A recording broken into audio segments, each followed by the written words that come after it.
Hey, what's up? It's me, Mac, again, and I'm continuing my series going over my upcoming Aconcagua expedition gear. And today I'm going to be talking about my planned headwear for that expedition. So this is going to be sort of a total either face and headwear gear that I will be bringing to that expedition, and everything that you might want to start thinking about if you want to go to an Aconcagua expedition. So I am not bringing a beanie. That's like probably the one thing that some people would mostly bring, but for me, I'm actually wearing my fleece merino wool hoodie so you guys can see. This thing is really sweet. Once I get to a certain point on the mountain where it's cold enough, I'm gonna put this thing on and it's probably not coming off. Even if it's really cold, I'll probably even be sleeping in this thing. I usually will take my base layer top off so it can dry. But I'll be wearing this in the tent, and usually it'll be everything I will layer up off of it. So I probably, even on Rainier, I was wearing this pretty much nonstop. So I anticipate that I'll be doing the same on Aconcagua. So even if it's pretty warm and we have like a really sunny day and, it's not, the weather's not that big of a challenge or we're still carrying heavy loads, it's probably gonna be cold enough where I can just wear this. So the benefit of having this is it has a nice hood. So a nice sort of tight hood that covers my ears. Now it's not as it's not exactly a scuba hood, but when I zip the whole thing up, as you can see, it's very form-fitting for the most part. So it's pretty close to a scuba hood, and so that can definitely replace a beanie for me. And just something that I personally like to use for my optimal and primary headwear. The only thing is with this system is that it does create slight air pockets because it's not a tight scuba hood. It is pretty tight. I do like to wear a buff underneath it, so I'll show that in a little bit. But in terms of, I'll start from left to right. In terms of face wear, I have glacier glasses. These are category 4 glacier glasses. Very quickly. Ooh. So just Bolle or whatever, B-O-L-L-E. They're pretty sweet, very dark, and not exactly the coolest thing to wear out on town, but they definitely work for mountaineering purposes. They also come with this middle thing here, that this rubber thing that comes out, which is great because I have this really cool nose cover and you look very cool. So I will put the nose cover on these glasses. I'll take this rubber centerpiece out and I'll pretty much be wearing that mostly for the approach and then on the early part of the mountain. I wore this for a good amount of time on Rainier. One thing about me is I'm super sensitive to the sun on my face. I like to just have my skin covered for the rest of my body, but I'll put on a lot of sunscreen and I like to wear a nose cover just to make sure that my nose is not getting burned by the sun. I've never really had a problem, but because I work a job like a normal job, I could be on Zoom calls, and the last thing I want is because of my nice mountaineering hobby that I get a sunburned face or the glasses tan. But that's probably going to be unavoidable on a 3-week expedition, but I'm going to do my best to mitigate that as much as possible. Another thing in terms of nose coverage, especially when it gets a little bit colder, I have one of these outer U sort of nose covers. Veteran Adventure Group does a really good job. They get a bunch of these and you can buy them. I bought this myself. It goes like this and it's great for, it's also fleecy and it's pretty warm. So I will wear this with my glasses, or I'll wear this underneath goggles. And especially when I have my hood up, it's actually quite warm. So it's part of my sort of face warmth system as well. And I actually think it looks pretty sweet. Of course, I'm bringing goggles. I might actually bring 2 sets of goggles. Also have a clear lens goggle that's separate from this, but these are just really standard. They're not that dark, but they're probably category between 2 and 3. But if the wind is really, really bad, they're definitely dark, but some people might want even darker sunglasses, darker goggles, but I'm not that worried about it. I've used these on Rainier before and not had a problem. But if I ever go any higher, then Aconcagua, I'd probably invest in a really nice pair of goggles just to make sure that I'm protected from UV rays. The next one has a lot of sentimental value, but it's certainly an optional gear item for most people. That's just like a normal hat. Because I'm not bringing a beanie, it's nice to have a hat for like the camps. And this was my grandfather's. It's one of these like cool little hats. It's a little funny looking, but the sentimental value is my grandfather would wear this. He passed a couple years ago, and he would wear this to all of our football games and any sports event he came, and whenever it was in the winter. He lived in Florida, so he wasn't dressed in the cold only when he visited us, so I would see him wearing this a lot. And it's made of wool, so it's pretty warm. And it's more just something that I'll have for sentimental reasons, but I probably won't bring it up for Summit Day. But it's just nice to have like a normal hat for the camps when other people would want a beanie and I don't want to be wearing my hood all the time. So yeah, and it weighs like nothing. So you could replace this with a beanie, but because I'm not bringing a beanie, I can justify bringing this. The other thing that I think a lot of people should bring is buffs. Buffs are like super useful.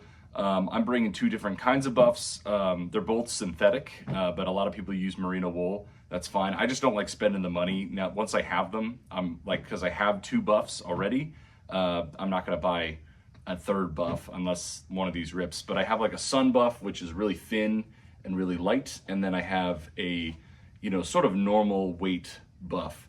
So when we get a little bit higher on the mountain, what I will do is use the lighter buff, as a secondary, almost like a base layer for my head, like a hat. So I will put this on because I don't have nice long flowy hair. It doesn't look as cool, but I will wear this kind of like this, and then put my hood up under here, and that's how I'll start for Summit Day. So I have almost like a base layer on my head, and then this will be, then I'll have this, and then I'll have my Atom, not Atom LT, but my Atom. So then I have sort of 3 layers is what I plan to be able to put on. And then I also have my puffy jacket, my hard shell, and my soft shell jacket if I like to wear that. So I have lots of layers for my head, which is really nice. The other piece is the sort of thicker buff. So I'll be using this light buff. This is the only one I'm bringing on the approach, and this will be utilized for covering my neck if I need for sun protection, which I'll probably definitely incorporate it on the approach, just because I found that when I wore nice sun hoodies, I would get pretty burned. The only place I got burned the first time I went to Rainier was my bottom of my neck, and boy, that gave me a lot of grief. For the next 2-3 days on the mountain, I was I could feel my neck cooking nonstop. So it's something that I just want to avoid. So having a really nice, super ultra sun light buff, and these are just Buff the company. So yeah, but there's a few companies out there that make good ones.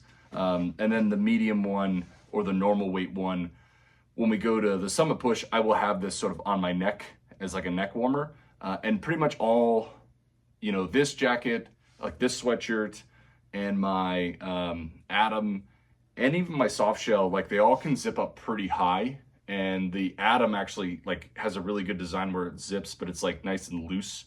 So I'll have enough coverage once I put the buff. So I can put the medium buff almost on my chin, the black nose cover, and then I'll have my other buff on my head. So I'll have basically my entire face, and I'm growing out my beard a little bit covered, so that should protect me from any potential frostbite. The next layer or item is my super cool sun hat. This is from Outdoor Research. Outdoor Research is a good brand, but you can get pretty much any brand you want. But the reason I like this one is this sun side cap thing. Put it on. Looks super cool. This is really helpful for the approach.